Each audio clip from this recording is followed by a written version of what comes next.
Nestas aulas nós vamos começar a ver o estudo da mecânica dos fluidos. A mecânica dos fluidos trata do estudo das leis do movimento dos fluidos. E um fluido é qualquer substância em estado líquido ou gasoso. Certo?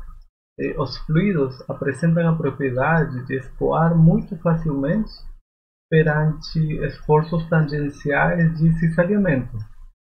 Isto é diferente nos casos dos sólidos, em que os esforços tangenciais eles simplesmente provocam uma deformação do sólido e devido às propriedades elásticas de um sólido, eles oferecem certa resistência à deformação. Certo? Quando os esforços de cisalhamento param sobre o corpo sólido, ele recupera e volta ao formato inicial.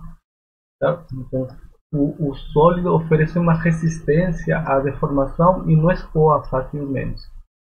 No caso dos fluidos, os fluidos não oferecem nenhuma resistência aos esforços tangenciais de cisalhamento e escoam e se deformam muito facilmente. Certo? Então, a mecânica dos fluidos trata do estudo das leis do movimento dos líquidos e dos gases.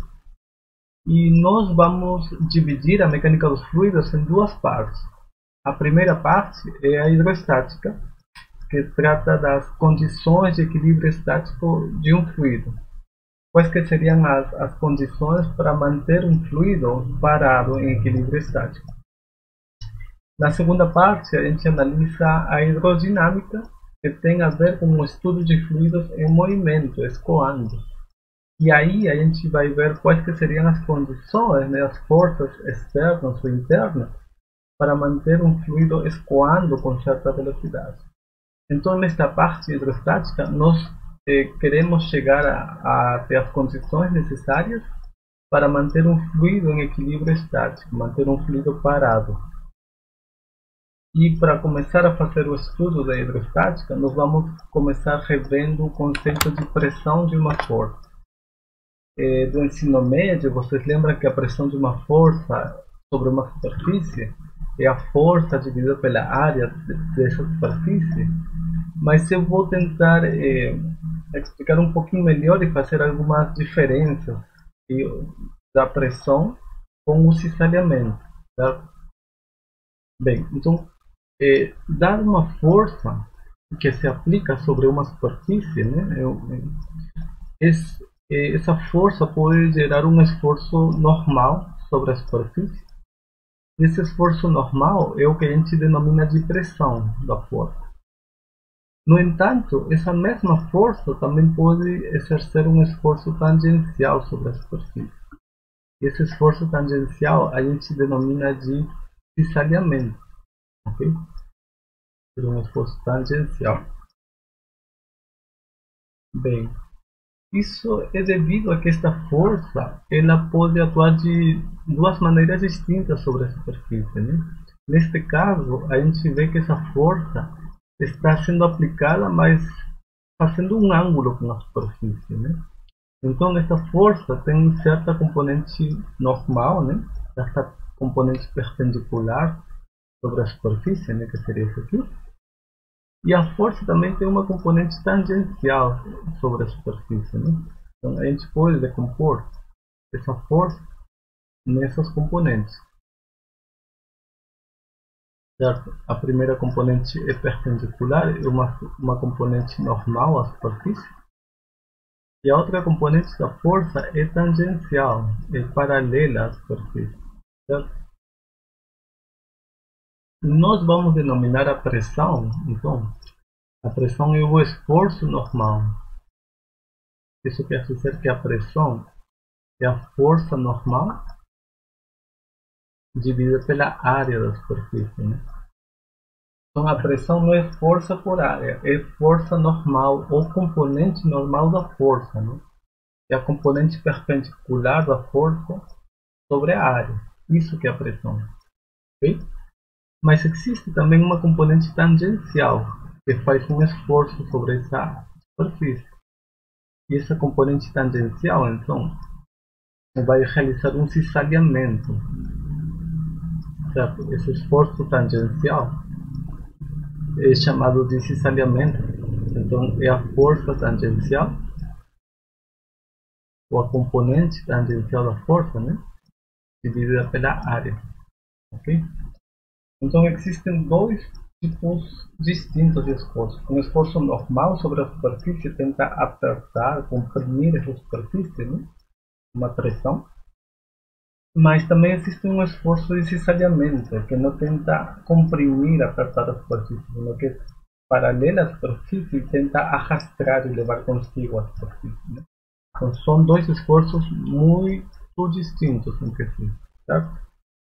Então o primeiro, a pressão, né? Tem a ver com a componente normal da força sobre a área, e tenta comprimir a superfície.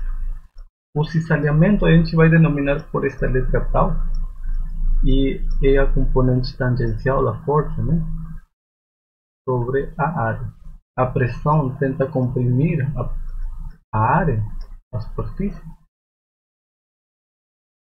mas o cisalhamento ele não tenta comprimir a superfície, ele tenta arrastrar a superfície, né, levar consigo a superfície.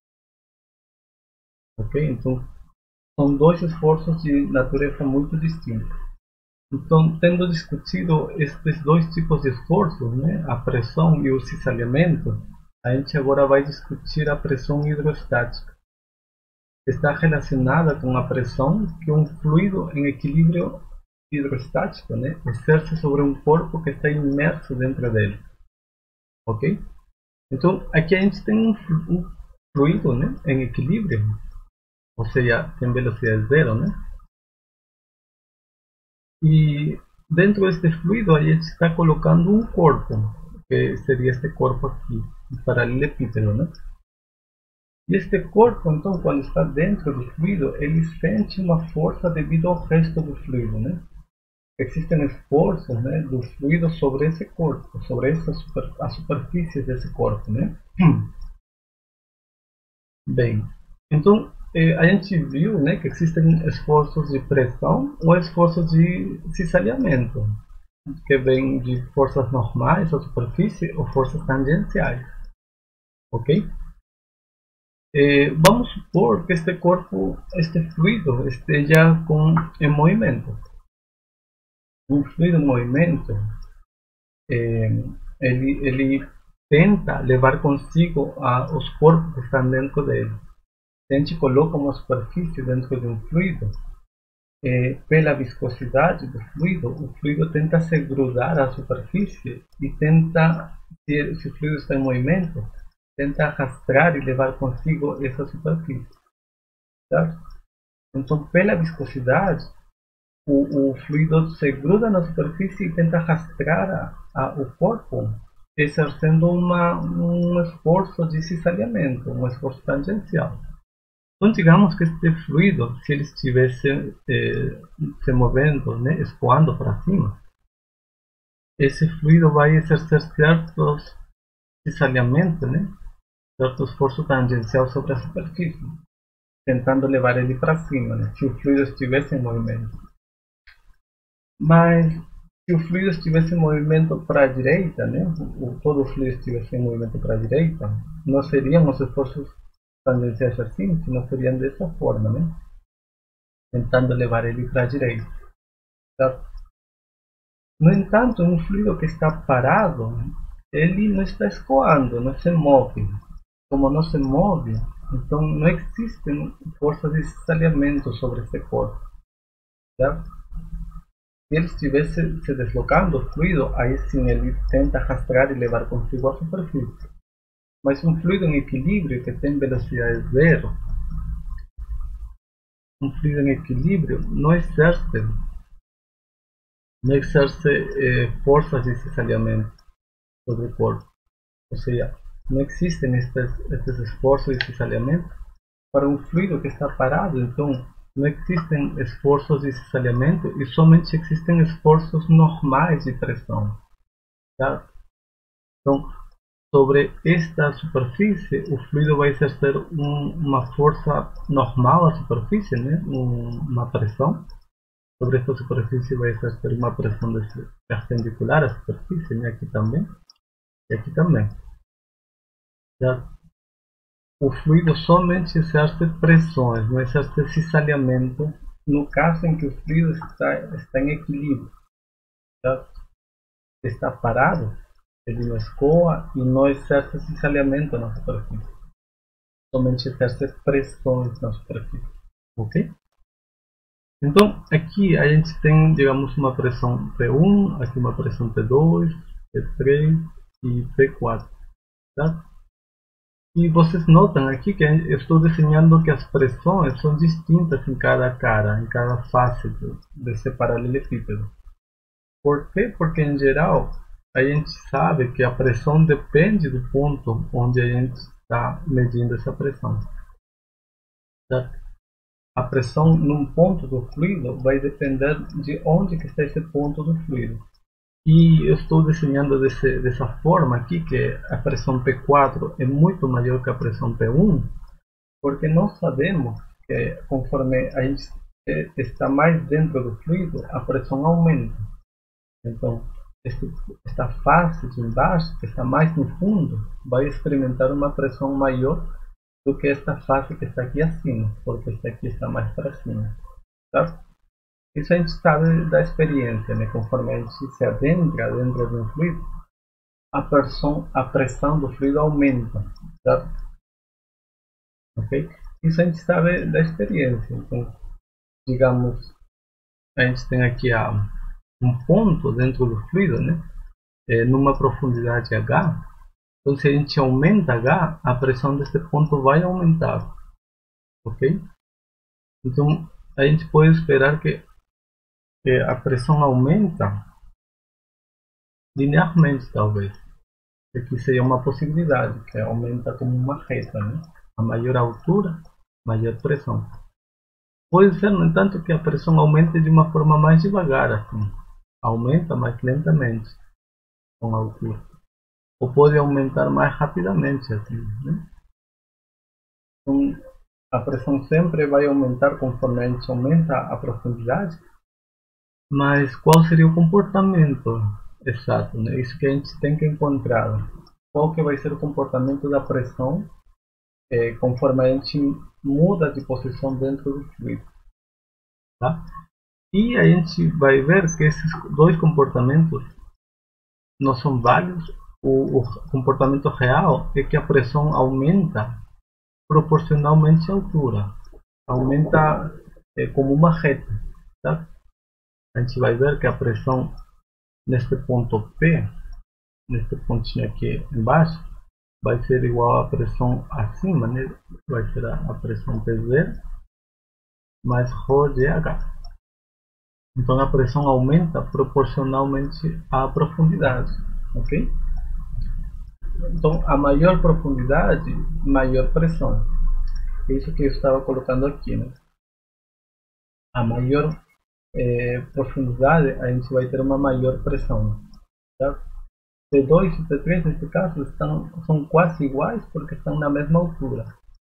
No entanto, P1 e P4 estão a alturas diferentes, então a que tiver a maior altura, ou seja, mais no fundo, vai ser uma pressão maior. Nesse caso, P4, né? Ok. Mas o que nós vamos fazer agora, então, é mostrar de onde que sai essa expressão aqui. Por que a pressão aumenta dessa forma? E esta fórmula aqui é o que se denomina de lei de Stevin, né? Então, essa lei de Stevin é um resultado das condições de equilíbrio estático de um fluido. Certo?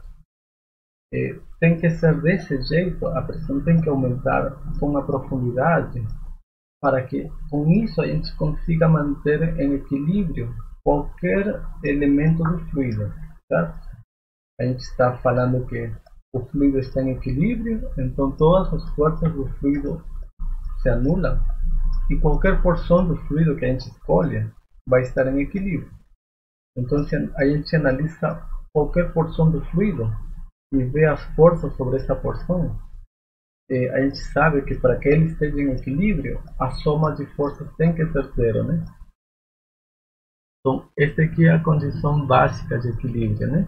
a soma de forças tem que exercer sobre qualquer porção de fluido, certo?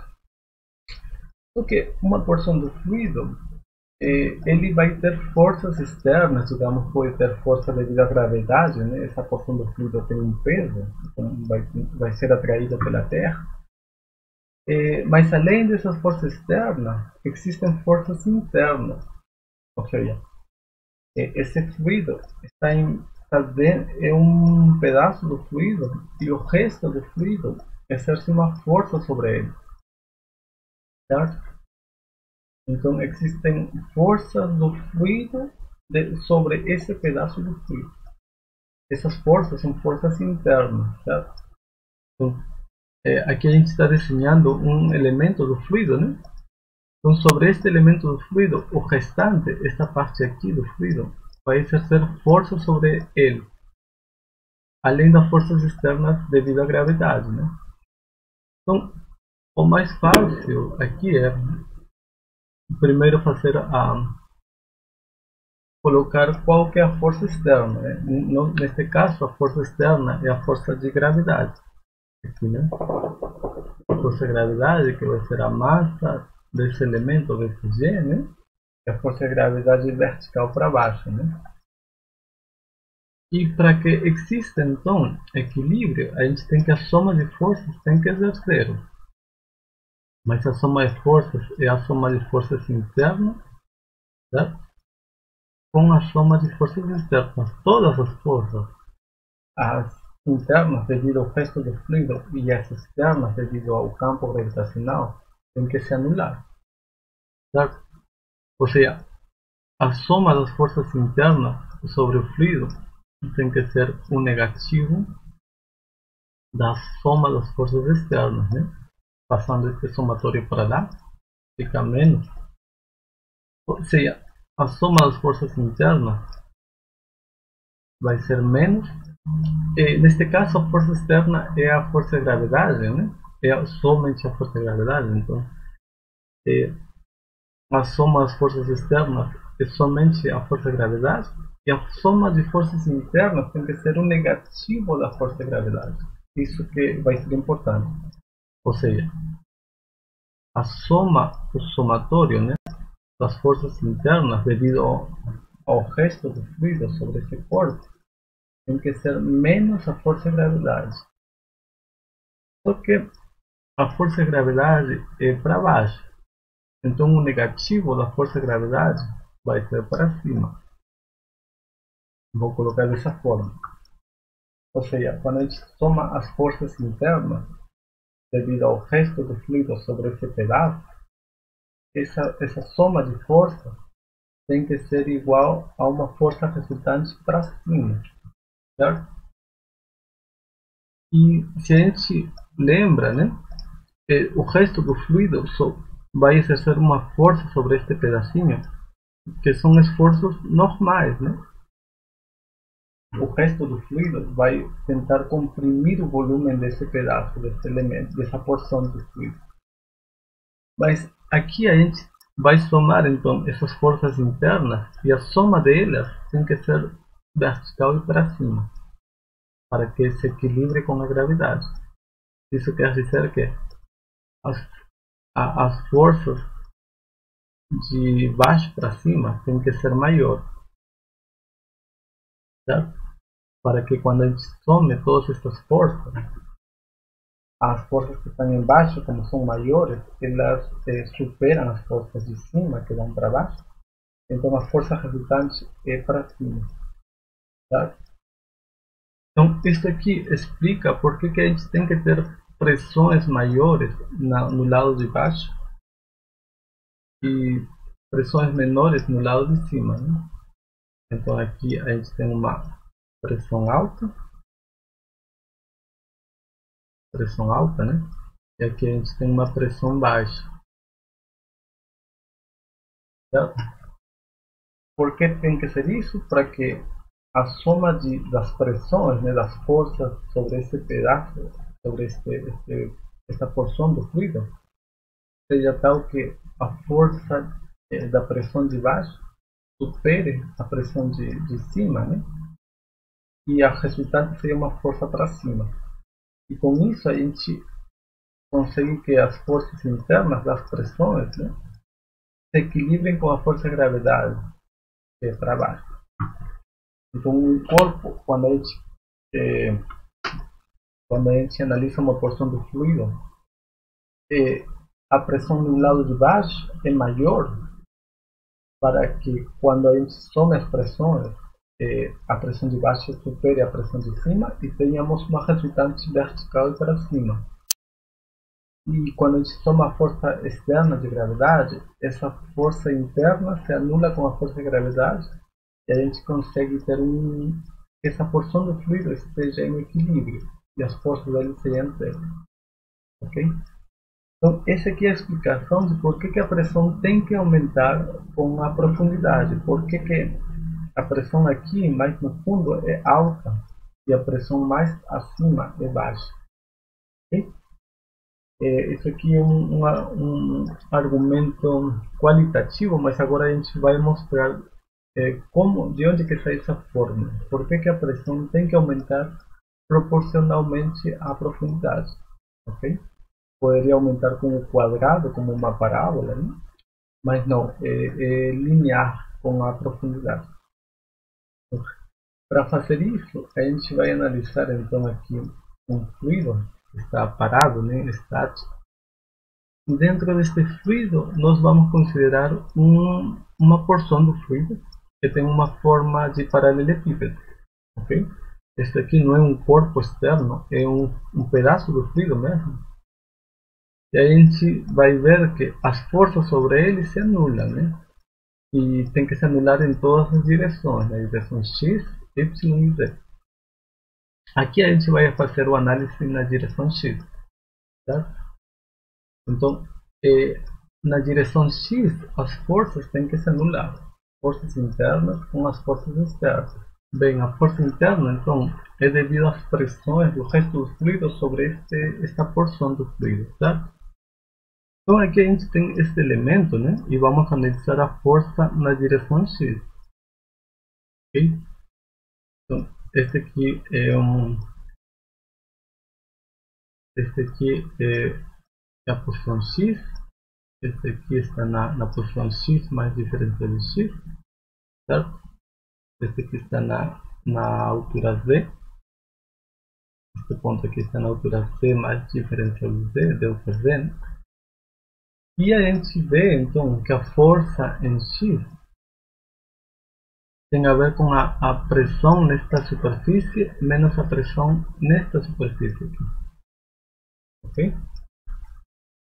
A pressão nesta superfície é a pressão no ponto X, né? na cara que está localizada em X. E a pressão nesta superfície é a pressão devido no ponto X mais diferencial de X. Né? Ou seja, a força interna devido às pressões, né, do resto do fluido sobre este corpo na direção X vai ser a diferença, né, da força nesta cara, que vai ser a pressão em X vezes a área, né, nesta superfície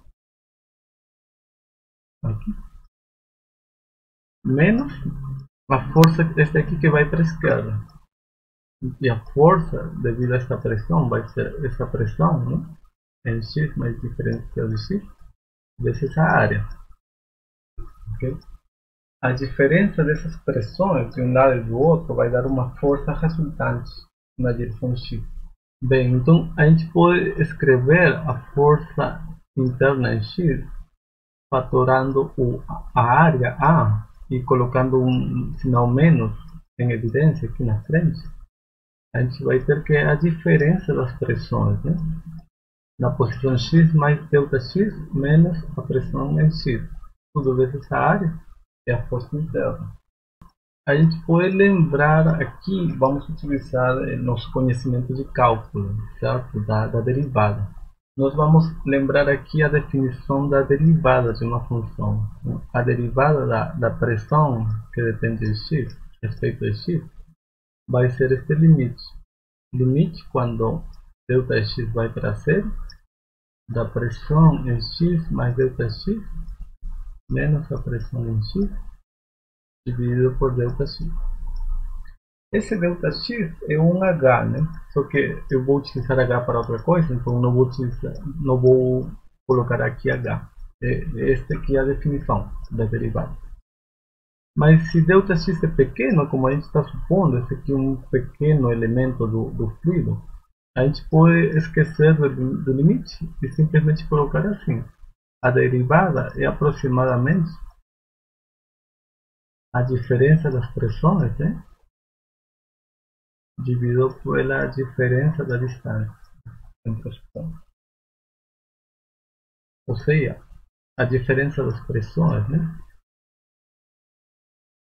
P em X mais ΔX menos a pressão em X, a gente pode aproximar como a derivada vezes ΔX. Então é a derivada da pressão a respeito de X vezes a distância ΔX. Tá? Então é isso que a gente vai utilizar aqui. Essa diferença das pressões é a derivada vezes a distância ΔX. Ok? E a gente também precisa utilizar que a área aqui que estamos interessados, né? A área que a gente está calculando a pressão dessa área. Esta área tem uma certa altura que é ΔC, né? Esse aqui. A altura ΔC é a diferença entre esses dois pontos. Mas ele tem uma largura aqui. E a largura é ΔY. X está nessa direção, C está nessa direção e Y estaria lá atrás. Então, esta largura vai ser ΔY. Certo? Então, a área é ΔZ vezes ΔY. Certo? A área da superfície é ΔY vezes ΔZ, né? ΔY vezes ΔC é a área. E com isso a gente pode colocar então aqui, ó, e calcular a força interna. Nós vamos utilizar então este resultado da diferença das pressões e esta área para colocar aqui e calcular a força interna sobre esse pedacinho de fluido na direção X. Certo? Então a força em X, a força interna, vai ser menos a diferença das pressões, que é a derivada a respeito de X da pressão, né? Vezes a distância ΔX, e vezes a área, só que a área é ΔY vezes ΔC. Ou seja, a força interna em X é menos a derivada da pressão a respeito de X vezes o volume, né? O volume é ΔX vezes ΔY vezes ΔZ, é o volume deste paralelepípedo. O volume da porção do fluido que a gente está analisando. Então o volume é ΔX vezes ΔY vezes ΔZ. E para o equilíbrio a gente precisa que a força interna se anule com as forças externas. Certo? Para o equilíbrio a gente tem que garantir que as forças se anulam sobre esse elemento de fluido. Ou seja, a soma das forças internas tem que se anular com as forças externas, né? A soma tem que ser zero. Só que as forças internas em X, né, a gente está vendo que a derivada da pressão a respeito de X vezes o volume, e a gente tem que somar a isso a força externa da direção X. Isso tem que ser zero. E a gente vai definir a densidade de força externa. A gente vai definir a densidade de força externa da seguinte maneira: é a força externa dividida pelo volume. Ok? Isto aqui é densidade de força externa. E a gente faz esta definição porque quando a gente isola aqui a derivada da pressão a respeito de X, a gente vai ter que a derivada da pressão a respeito de X tem que ser igual a força externa em X dividido pelo volume. Ou seja, isso é a densidade, né? Então, esta aqui é a condição que a gente tem para o equilíbrio do fluido. A derivada da pressão respeito a x tem que ser igual à densidade da força externa em x. Certo?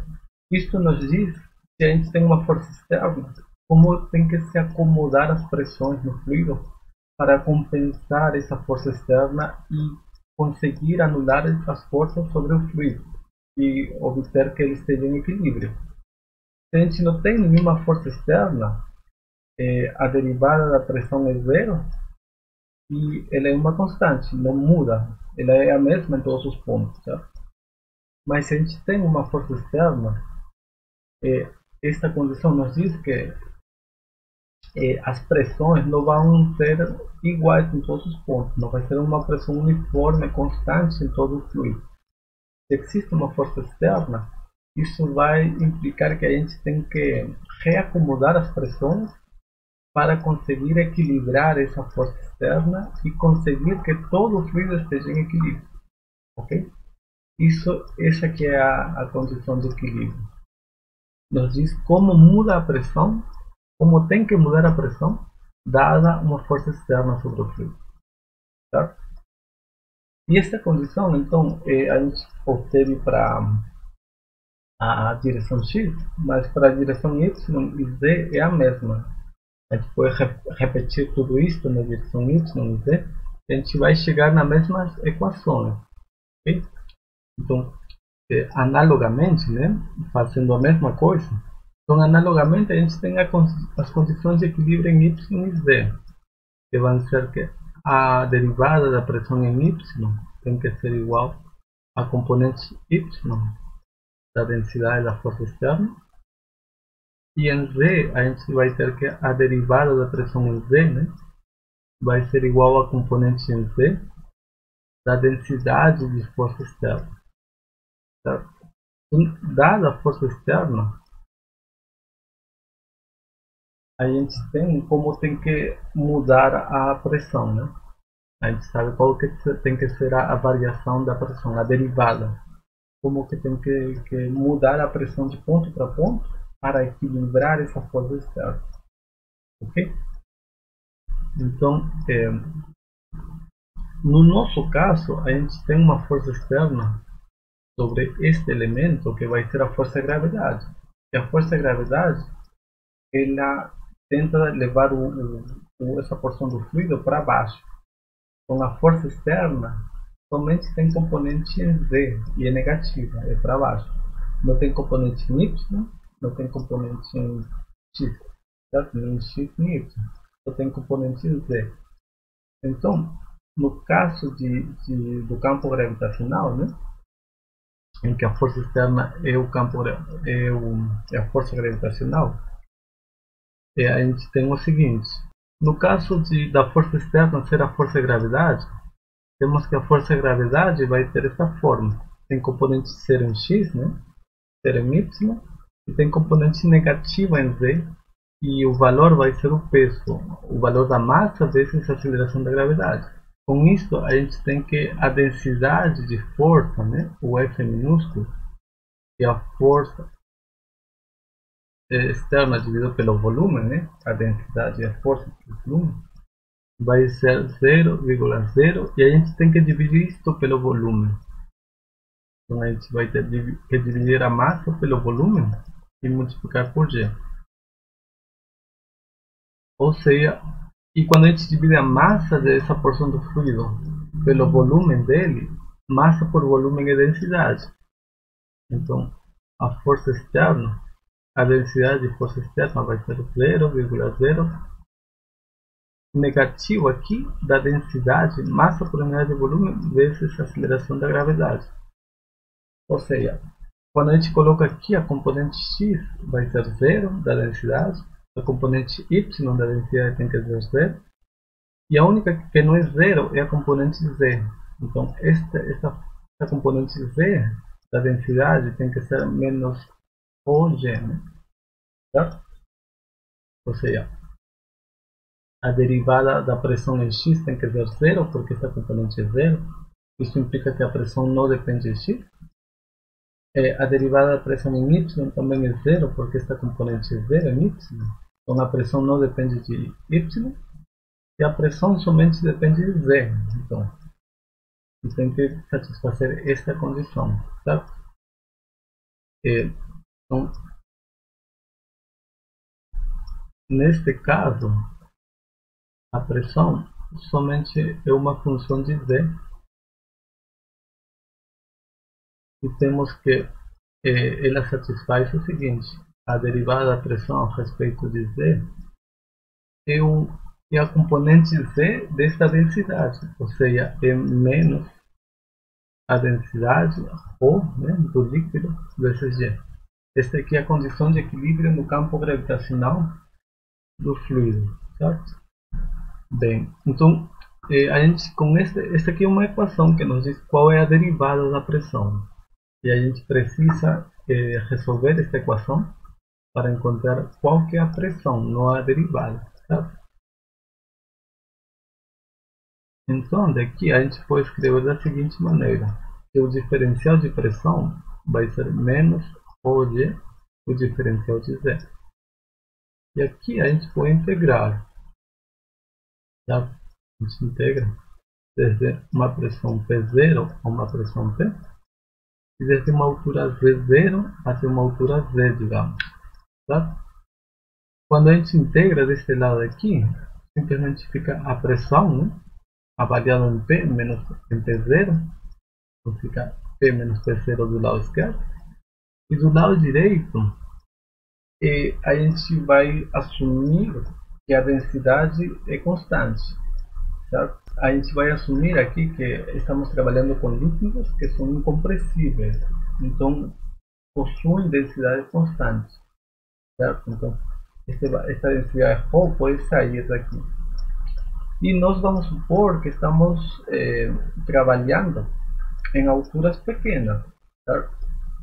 E então a aceleração da gravidade G é constante. Se a gente trabalhasse isso aqui com alturas muito grandes, de tal maneira que a gente se aproxima de pontos fora da atmosfera, onde a aceleração da gravidade é menor, a gente teria que colocar aqui uma função que depende da altura, né? A aceleração da gravidade de fato diminui com a altura, né? Com o quadrado da distância. Mas se a gente está com alturas pequenas, a aceleração da gravidade é constante quando está próxima da superfície da Terra. Então, considerando fluidos incompressíveis e alturas pequenas, a gente consegue tirar estes termos de dentro. São constantes, a densidade e a aceleração da gravidade. E aqui simplesmente fica a integral da altura. E este aqui então fica que a pressão menos a pressão no ponto zero é menos OG vezes Z menos Z0. Ou seja, a pressão no ponto Z, né, na altura Z, vai ser a pressão na altura Z0 menos OG Z menos Z0. Esta aqui é a lei da pressão. Aqui neste gráfico vamos colocar quais que seriam nossos pontos. Tá? Então, digamos, a gente está medindo a altura a partir de um ponto embaixo, né? A pressão no ponto Z0 é P0. A pressão na altura Z é P. Digamos que essa aqui é a altura Z. Tá? Então, esta aqui é a altura Z. E a gente está medindo a pressão neste ponto. Esse aqui é P. E o ponto Z0 é qualquer ponto. Então, a gente poderia escolher o fundo como ponto Z0. Né? Aí Z0 é 0, né? A altura é 0. Mas a gente não conhece o valor da pressão nesse ponto. Um ponto melhor seria o ponto aqui acima. Certo? Então, este aqui vai ser o ponto que tem a altura C0, certo? Que é toda esta altura. E a pressão neste ponto vai ser a pressão atmosférica, que é a pressão devido ao ar acima de nós. Né? Então, quando a gente faz isso, a gente tem que a pressão no ponto P vai ser a pressão no ponto P0 menos ρgz menos Z0. Tá?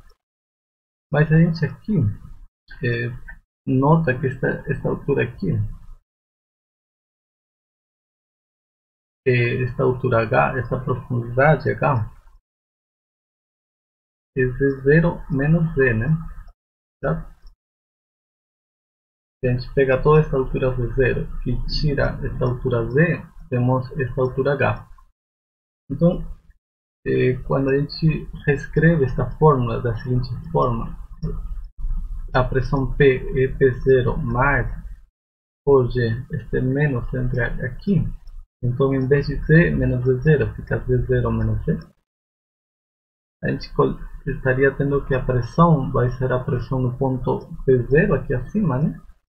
Mais G, Z0 menos Z é o H. Então a gente está tendo a lei de Stevin. A pressão aumenta com a profundidade e aumenta linearmente com a profundidade. Aumenta proporcionalmente com H. A fórmula é muito simples, mas o que eu espero que vocês entendam é que ela diz que a pressão tem que aumentar com a profundidade e o que está atrás disso é o equilíbrio. Tem que aumentar com a profundidade para, dessa forma, a pressão embaixo ser maior e superar a pressão acima, e assim termos uma resultante para cima que equilibra a gravidade que é para baixo. Tá? Então, é isso que está atrás da lei de Stevin. É por isso que a gente tem que ter pressões maiores conforme a gente está mais dentro de um fluido. Tá? Esta fórmula simples ajuda a projetar submarinos, por exemplo. A gente tem que, dado uma estrutura de um submarino, ela pode aguentar certa pressão máxima, né? Então a gente não pode ir muito no fundo, porque conforme a gente aumenta a altura, a profundidade, a pressão aumenta. Então tem um limite de onde o submarino pode ir. E como que a gente calcula essa profundidade máxima? Seria via esta lei de Stevin. Tá?